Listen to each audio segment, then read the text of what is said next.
আসসালামু আলাইকুম। আচ্ছা, কেমন আছেন আপনারা সবাই? আলহামদুলিল্লাহ স্যার, ভালো আছি। আপনি কেমন আছেন? আলহামদুলিল্লাহ। আমরা কাজ করব এসইও নিয়ে। That means search engine optimization. এসইওটা কাজ করে মেইনলি আপনার কোনো একটা সার্চ ইঞ্জিনের জন্য। এই সার্চ ইঞ্জিনের জন্য যে কাজ করে আমরা বেসিক্যালি দেখব যে একটা সার্চ ইঞ্জিন কি, সার্চ ইঞ্জিন কিভাবে কাজ করে। এই দুইটা বা তিনটা টপিকস নিয়ে আপনাদের আমি কথা বলবো। এসইওতে যাওয়ার আগে আমি আপনাদের তিনটা বা চারটা ক্লাস নিব, যেখানে ফাউন্ডেশন কিছু জিনিস থাকবে। এই জিনিসগুলো নিয়ে আমরা কথা বলবো। আজকে আমরা যে বিষয়টা নিয়ে কথা বলবো সেটা হলো যে এসইও যে করব কোনো একটা সার্চ ইঞ্জিনের জন্য, এই সার্চ ইঞ্জিনটা কি। আমরা যদি গুগলে আসি বা যেখানে আসি না কেন, এই যে এই বারটা হলো আমাদের সার্চ বার। এইখানে যদি কোনো কিছু লিখে আপনি সার্চ করেন তাহলে সেই ইনফরমেশনটা আপনার এখানে চলে আসবে। এখানে লেখেন ক্রিকেট, ক্রিকেট লাইভ স্কোর। আপনি যদি ক্রিকেট লাইভ স্কোর লিখে সার্চ দেন, দেখেন এইখানে অনেকগুলো রেজাল্ট আসবে। এই যে রেজাল্টগুলো আসতেছে এইটা কিন্তু একটা সার্চ ইঞ্জিনের মাধ্যমে আসতেছে। এইটার টোটালটাই আপনার একটা সার্চ ইঞ্জিনের মাধ্যমে আসতেছে। এখন দেখেন এই যে সার্চ ইঞ্জিনের মাধ্যমে এই রেজাল্টগুলো আসতেছে, এইটার জন্যে যে কাজগুলো আমরা কিন্তু সেটাই শিখবো ইনশাল্লাহ। এই যে সার্চ ইঞ্জিন যে কাজ করতেছে, এইটা যার উপরে ডিপেন্ড করে কাজ করতেছে, এইটার কিছু অ্যালগোরিদম আছে। এই অ্যালগোরিদমগুলো কিভাবে কাজ করে আমরা কিন্তু মেইনলি ওই বিষয়গুলো নিয়ে আজকে কথা বলবো। আপনি যে একটা টপিকস লিখে সার্চ দিচ্ছেন, যে ইঞ্জিনগুলো এই রেজাল্ট আপনাকে দিচ্ছে তাকে বলা হচ্ছে সার্চ ইঞ্জিন। এই সার্চ ইঞ্জিনের মধ্যে আমরা নাম জানি সবচাইতে বেশি পপুলার যে ইঞ্জিন সেটা হলো গুগল। আপনারা জানেন বাংলাদেশি একটা সার্চ ইঞ্জিন আছে যেটার নাম হলো পিপিলিকা, বিং, ইয়াহু। এইগুলো সব হলো সার্চ ইঞ্জিন। এই সার্চ ইঞ্জিনের মাধ্যমে আমরা মেইনলি রেজাল্ট পাবো। যে ইঞ্জিনের মাধ্যমে সার্চ দিয়ে আমরা রেজাল্ট পাচ্ছি সেটাকে বলা হচ্ছে সার্চ ইঞ্জিন। আমাদের সবচাইতে বেশি পপুলার যে সার্চ ইঞ্জিন সেটা হলো গুগল। এবং গুগলের প্রথম পেজে যে ডাটাগুলো থাকে সেটাকে বলা হচ্ছে সার্চ ইঞ্জিন রেজাল্ট পেজ। যারা একদম নতুন এই জিনিসগুলো একটু সুন্দর করে লিখে নেবেন যেন পরবর্তীতে আপনাদের সুবিধা হয়। এইখানে আমি যে কথাটা লিখে সার্চ দিয়েছি লাইভ ক্রিকেট স্কোর, এইটা লিখে সার্চ দেওয়ার পরে আমাদের নিচে অনেকগুলো রেজাল্ট আসছে। এই যে নিচে যে রেজাল্ট আসছে এই রেজাল্টটাকে বলা হচ্ছে S E R P, search engine result page. প্রথম পেজে যে রেজাল্ট আসতেছে সেটাকে বলা হচ্ছে সার্চ ইঞ্জিন রেজাল্ট পেজ। আপনি যখন কোনো একটা ডকুমেন্ট লিখে সার্চ দেন তখন আপনার যে ইনফরমেশনটা দেখেন সেটা প্রথম পেজ থেকে আসে, দ্বিতীয় পেজে কিন্তু আমরা কেউ যাই না। তার মানে প্রথম পেজে নিয়ে আসার জন্য যে কাজ, সেই কাজটাই হলো আমাদের এসইও। এখন এইটার জন্য কোনো একটা ওয়েবসাইটকে সাজানো, এই সাজানোই হলো এসইও। আর যে ইঞ্জিনটা আমাদের এই ডাটা দিচ্ছে সেটাকে বলা হচ্ছে সার্চ ইঞ্জিন। কারো কোনো সমস্যা থাকলে অবশ্যই বলবেন যে এই জিনিসটা আমি বুঝি নাই। আমি চাচ্ছি একদম নতুন যে তাকে নিয়ে আগানোর জন্য। হয়তো আমরা অনেকেই জানি যে সার্চ ইঞ্জিনটা কি, কিভাবে কাজ করে হয়তো এটা জানি না। এখন দেখেন আপনাদের জন্য যে নোটটা আমি তৈরি করে দিয়েছি, এইটা আপনাদের নোট। এইখানে বলা হচ্ছে সার্চ ইঞ্জিনটা কি, সার্চ ইঞ্জিনটা কিভাবে কাজ করে। ডাটা বেজের উপর ডিপেন্ড করে এইটার বিভিন্ন অ্যালগোরিদম আছে। যেমন আপনাকে যদি বলা হয় আমরা পানি খাবো, তাহলে এই পানিটা দেখেন সরাসরি আপনি যদি কাউকে না বলেন যে আমি পানি খাবো, আপনাকে কিন্তু কেউ পানি দিবে না। গুগলকে যদি আপনি কোনো ডাটা না দেন, গুগলের সাথে পরিচয় করে না দেন, তাহলে এই ডাটাটা কিন্তু কখনো আসবে না। যখনই আপনি গুগলকে একটা ডাটা পরিচয় করে দিবেন তখন সার্চের মাধ্যমে একটা রেজাল্ট আসবে। এই যে এই রেজাল্টটা দিচ্ছে, এই রেজাল্টটা দিচ্ছে একটা ডাটাবেজের উপরে। এই ডাটাবেজে কিছু অ্যালগোরিদম থাকে, কিছু ফ্যাক্টর থাকে যেগুলোকে বলা হয় গুগল র্যাঙ্কিং ফ্যাক্টর। আমরা টোটালি গুগল র্যাঙ্কিং ফ্যাক্টর নিয়ে কথা বলবো। আপনি প্রথম যে রেজাল্টটা সার্চ করেছিলেন এই রেজাল্টটা গুগল দিচ্ছে, গুগলের মাঝে একটা কোয়েরি থাকে, কোয়েরির উপর ডিপেন্ড করে কিন্তু এই রেজাল্ট থাকে। আপনার যদি কোনো ডাটা গুগলের মাঝে না থাকে তাহলে কিন্তু গুগল কখনো সেটা দেখাবে না। এই যে গুগলের কোয়েরির মধ্যে নিয়ে যাওয়ার জন্য আপনার ওয়েবসাইটকে একটা ইন্ডেক্স করতে হয়। ইন্ডেক্স নিয়ে আমরা এখন কথা বলবো, এবং আমরা যে শব্দটা লিখে সার্চ দিব এটাকে বলা হচ্ছে কিওয়ার্ডস। এই লাইভ ক্রিকেট স্কোর এইটা হলো আপনার একটা কিওয়ার্ডস। আমরা যখন কিওয়ার্ডস লিখে সার্চ দিব তখন কিন্তু এই রেজাল্টগুলো আসবে। রেজাল্ট আসার পরে প্রথম যেটা আসে সেটাকে বলা হচ্ছে সার্চ ইঞ্জিন রেজাল্ট পেজ। এই রেজাল্ট পেজটা অ্যালগোরিদম অনুসারে দিয়ে থাকে।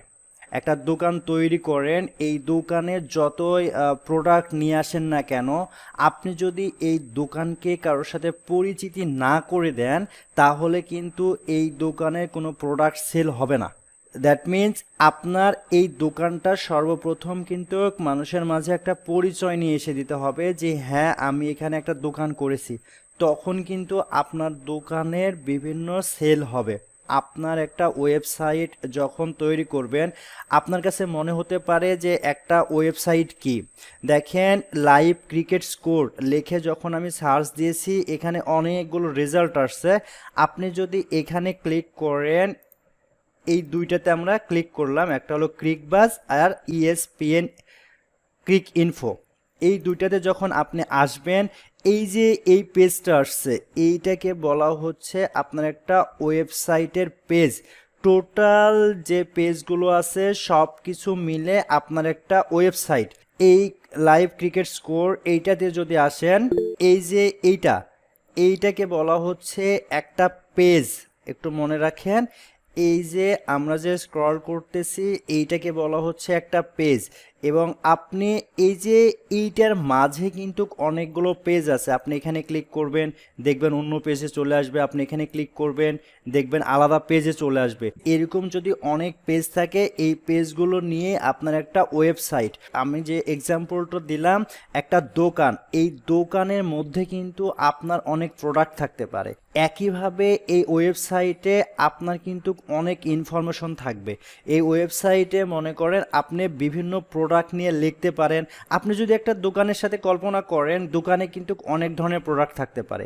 একইভাবে আপনার এই ওয়েবসাইটে অনেক কন্টেন্ট থাকতে পারে। দেখেন ওইখানে আমরা বললাম প্রোডাক্ট আর এখানে বললাম আপনার কন্টেন্ট। কন্টেন্ট হলো কোনো একটা বিষয় নিয়ে যখন আপনি লেখালেখি করবেন, এটা অডিও হতে পারে, ভিডিও হতে পারে, ইমেজ হতে পারে, এইরকম অনেকগুলো কন্টেন্ট থাকবে। এই কন্টেন্ট বা পেজ এগুলো নিয়ে আপনার একটা ওয়েবসাইট। আপনার দোকানের যদি কোনো প্রচার না থাকে তাহলে কিন্তু দোকানে সেল হবে না। একইভাবে আপনার ওয়েবসাইটের কিন্তু একটা গুগলের সাথে পরিচয় করে দিতে হবে। তো গুগলের সাথে যদি আপনি পরিচয় করে দিতে যান, মনে করেন এইটা আমি একটা কিওয়ার্ডস লিখে সার্চ দিয়েছি, এইখানে আপনার ওয়েবসাইট আসছে। তো এই ওয়েবসাইট কিন্তু সর্বপ্রথম গুগল ইন্ডেক্স করবে না। এখন নতুন একটা কথা আসছে ইন্ডেক্স জানার আগে আমরা আগে দেখে আসবো আর একটা শব্দ যেটা হলো ক্রলিং। মনে করেন আপনি একটা ওয়েবসাইট তৈরি করেছেন, ওই ওয়েবসাইটটাকে যদি গুগলের সাথে পরিচয় করে না দেন তাহলে কখনো সেটা কিন্তু গুগল শো করবে না। তার মানে দেখেন আপনি যখন একটা ওয়েবসাইট ক্রিয়েট করেছেন, সাপোজ এইটা আপনার একটা ওয়েবসাইটের অনেকগুলো পেজ আছে। এই পেজগুলো সর্বপ্রথম গুগলের পক্ষ থেকে একটা রোবট বা স্পাইডারম্যান আসবে। নামটা একটু মনে রাখেন, একটা রোবট বা স্পাইডারম্যান আসবে, এসে আপনার ওয়েবসাইটের যতগুলো পেজ আছে প্রতিটা পেজ সে স্টেপ বাই স্টেপ দেখবে। দ্যাট মিন্স আপনার ওয়েবসাইটটাকে সে স্পাই করবে। আবারও বুঝেন, গুগলের পার্সোনাল একটা রোবট আছে যেটার নাম হলো স্পাইডারম্যান। আমরা এটাকে রোবটও বলতে পারি, বুটও বলতে পারি। ওয়েবসাইট যখন বানাবেন তখন ওই ওয়েবসাইটে গুগলের সে রোবট বা স্পাইডারম্যান এসে প্রতিটা পেজকে স্পাই করবে, প্রতিটা পেজকে সে পড়বে, পরে যদি সে মনে করে যে হ্যাঁ আমার এই ওয়েবসাইটটা সে ইন্ডেক্স করে নেবে, যদি তার কাছে ভালো লাগে তখন এই ইনফরমেশন নিয়ে গিয়ে সে গুগলকে দিয়ে দিবে এবং এই ইনফরমেশনের উপর ডিপেন্ড করে গুগল আপনার ওয়েবসাইটটা ইন্ডেক্স করে নেবে। আপনার এই ওয়েবসাইটটা যে রোবট স্পাই করতেছে, রোবট স্ক্রল করতেছে, এই যে স্পাই করতেছে এইটাকে বলা হচ্ছে আপনার ক্রলিং। এই স্ক্রলিং করার পরে গুগলের কাছে যখন রোবট বা স্পাইডারম্যান গিয়ে বলবে যে হ্যাঁ এটা ইন্ডেক্সের যোগ্য বা ইন্ডেক্স করা যেতে পারে, এই যে ইন্ডেক্সের কথা যখন গিয়ে বলবে তখন এটাকে বলা হয় ইন্ডেক্সেবল। এবং ফাইনালি যদি গুগল এটাকে ইন্ডেক্স করে নেয় তখন সেটাকে বলা হচ্ছে ইন্ডেক্সিং। ইন্ডেক্সিং জিনিসটা কি? ইন্ডেক্সিং জিনিসটা হলো এই যে আপনার যে ওয়েবসাইট বা আপনার ক্লায়েন্টের ওয়েবসাইট, নতুন একটা টপিকস আপনাদের কাছে সেটা হলো ক্লায়েন্ট। ক্লায়েন্ট কি? ক্লায়েন্ট হলো আপনি যার জন্য কাজ করবেন তাকে বলা হচ্ছে ক্লায়েন্ট। এই ক্লায়েন্টের ওয়েবসাইট বা আপনার ওয়েবসাইট সর্বপ্রথম বুট বা স্পাইডারম্যান ক্রল করে দেখবে যে হ্যাঁ ইন্ডেক্স করা যায় কিনা। যদি ইন্ডেক্স করা যায় সে সর্বপ্রথম এটাকে বলবে ইন্ডেক্সেবল, এবং গুগল যদি তার ডাটাবেজে এটাকে ইন্ডেক্স করে নেয় তখন সেটাকে বলা হচ্ছে ইন্ডেক্সিং। এখন নতুন আর একটা কথা আসছে যে ডাটাবেসটা কি। গুগলের পার্সোনাল একটা ডাটাবেজ আছে। মনে করেন গুগলের অনেক বড় একটা ডাটাবেজ আছে, এই ডাটাগুলো বিভিন্ন সেক্টরে হতে পারে। এই যে ডাটাবেজে বিভিন্ন ইনফরমেশনগুলো সাজানো থাকে, এই সাজানো থাকে বিভিন্ন ক্যাটাগরির উপরে। সাপোজ মনে করেন পৃথিবীতে কিছু মানুষ কাজ করতেছে শুধুমাত্র ব্লগিং, এই ব্লগিংটা হতে পারে হোয়াইট মানে স্কিন কেয়ার নিয়ে কথা বলতে পারে। এখানে মনে করেন কিছু মানুষ কাজ করতেছে শুধুমাত্র ল্যাপটপ নিয়ে, এখানে হতে পারে কিছু মানুষ কাজ করতেছে মনে করেন পেট নিয়ে। এই যে বিভিন্ন মানুষ বিভিন্ন জিনিস নিয়ে কাজ করতেছে, যখন একটা ওয়েবসাইট বানায় এই টপিক্সের উপর তখন স্পাইডারম্যান বা রোবট এইটাকে বলতেছে এইটার এই ক্যাটাগরি, তখন গুগলের এই যে আপনার ওয়েবসাইটের ডাটাগুলো গুগল সুন্দর করে তার এই ডাটাবেজে নিয়ে নেয়। যখন আপনি অ্যাজ এ ভিজিটর হিসাবে অ্যাজ এ ট্রাফিক হিসাবে, হোয়াট ইজ ট্রাফিক?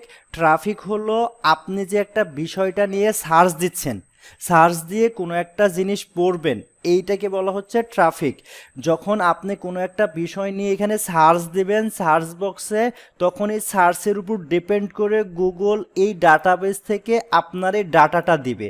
যদি এটা ইন্ডেক্স করা থাকে তাহলে এখান থেকে আপনার ওয়েবসাইটের জন্য এই যে এইখানে আপনার ট্রাফিককে একটা ডাটা দিবে। আর যদি ইন্ডেক্স করা না থাকে তাহলে কিন্তু এইটা থেকে কোনো ডাটা দিবে না।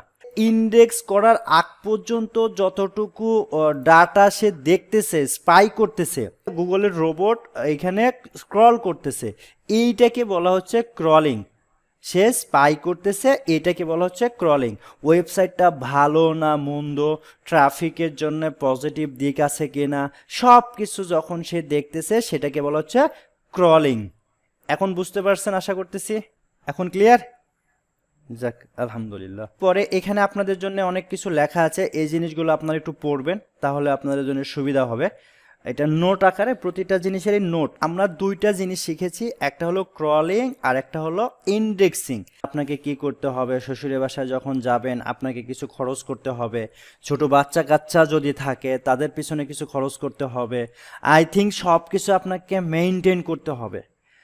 বাসাতে যদি দুইটা জামাই থাকে, ম্যাক্সিমাম যেটা হওয়ার সম্ভাবনা বেশি সেটা হলো যে জামাই সেই শ্বশুরের বাড়ির ফ্যামিলির জন্য বেশি কিছু খরচ করে, ভালো ব্যাকআপ নেয়, মহব্বত তৈরি করে, ওই শ্বশুরের বাড়ির লোকজন তাকে কিন্তু বেশি পছন্দ করার কথা।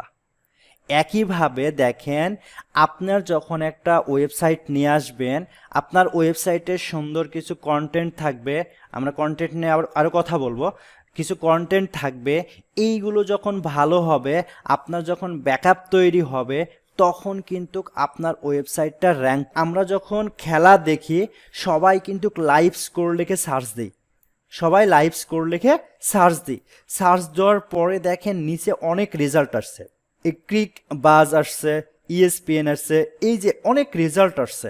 আপনি আমি যে কাজটা করি, এই প্রথমে যেগুলো আছে সেগুলোতেই কিন্তু আমরা ক্লিক করি। আপনি যদি এখানে রেজাল্ট দেখেন, এইখানে দেখেন কতগুলো রেজাল্ট আছে এই লাইভ ক্রিকেট স্কোর নিয়ে। টোটাল পৃথিবীর বুকে এই কিওয়ার্ডস নিয়ে কাজ করতেছে এতগুলো এতগুলো কাজ করতেছে, বাট দেখেন এরা প্রথমে আসছে। এরা কিন্তু প্রথমে এমনিতে আসে নাই, এরা কিন্তু র্যাঙ্ক করে আসছে। তার মানে কোনো একটা ওয়েবসাইট যখন আপনি বানাবেন, সেই ওয়েবসাইটের গুগল বা রোবটের কাছে ইন্ডেক্সিং করাতে হবে। দেন আপনার ওয়েবসাইটের প্রতিটা পেজ বা ইউআরএলকে আপনার র্যাঙ্ক করতে হবে, যেন সার্চ দেওয়ার পরে যে রেজাল্ট আসবে ফার্স্টে আপনার রেজাল্টটা আসে। ফার্স্টের রেজাল্ট আসার জন্যে যে ইম্পর্টেন্ট জিনিসগুলো সেগুলোকে বলা হচ্ছে র্যাঙ্কিং ফ্যাক্টর। আর যেগুলোর মাধ্যমে আমরা র্যাঙ্ক করব, একটা কথা মনে রাখবেন, এসইও দিয়ে আমরা কোনো একটা ওয়েবসাইটকে সাজাবো, সাজিয়ে কিন্তু এইভাবে প্রথমে নিয়ে আসব। এই যে প্রথমে যে নিয়ে আসার যে জিনিসটা, সেটাকে বলা হচ্ছে র্যাঙ্কিং। আমাদের মেইনলি টপিকস তিনটা, একটা হলো ক্রলিং, 2 নম্বর ইন্ডেক্সিং, 3 নাম্বার র্যাঙ্কিং। এই তিনটা নিয়ে আশা করি আপনাদের আর কোনো সমস্যা নেই। নেক্সটে আবার কথা হবে ইনশাল্লাহ। কারো কোশ্চেন থাকলে ওই শিটে আপনারা দিয়ে দিবেন। আগামী রবিবার আবারও কথা হবে ইনশাল্লাহ, 50 মিনিট থেকে 1 ঘন্টা। ততক্ষণে আপনারা সবাই ভালো থাকেন। আসসালামু আলাইকুম।